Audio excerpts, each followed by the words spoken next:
MIT technology review Pakistan کے news studio میں خوش آمدید۔ میں ہوں آپ کا میزبان GM شاہ۔ نیوز راؤنڈ اپ کا آغاز کرتے ہیں۔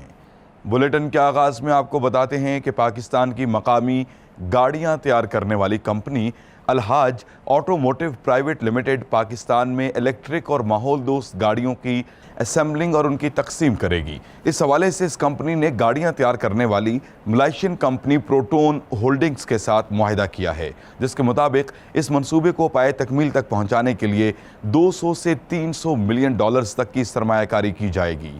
پاکستانی ماہرین کا کہنا ہے کہ اس اقدام سے پاکستانی آٹو موبائل انڈسٹری کو تقویت ملے گی۔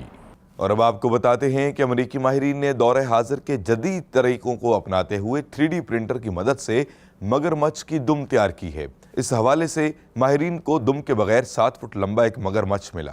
ماہرین نے تحقیق کی کہ دم کے بغیر مگرمچھ کو حرکت میں دشواری ہوتی ہے، جس کے بعد انہوں نے پروستھیٹک دم کو سلیکون میٹیریل سے تیار کر کے اسے مگرمچھ کے ساتھ منسلک کر دیا، مگر رفتہ رفتہ اس مگرمچھ نے دم کو بڑھا کر اس کے اصل سائز سے دگنا کر دیا۔ اسی صورتحال کو دیکھتے ہوئے ماہرین نے 3D پرنٹر سے دم کو تیار کرنے کا فیصلہ کیا، جو نہ صرف زیادہ آرام دہ ہے بلکہ اس کے بڑھنے کا عمل بھی سست ہے۔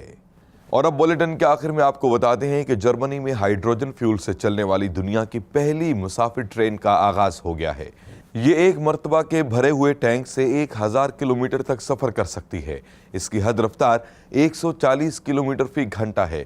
ماہرین کا کہنا یہ ہے کہ فی الوقت ان ٹرینوں کی تعداد 2 ہے، اور اگر ان کو چلانے کا یہ تجربہ کامیاب ہوتا ہے تو وہ ان کی تعداد کو بڑھا کر 12 کر دیں گے۔ اس کے ساتھ ہی MIT ٹیکنالوجی ریویو پاکستان کے نیوز اسٹوڈیو سے اپنے میزبان GM شاہ کو اجازت دیجیے۔ اللہ نگہبان۔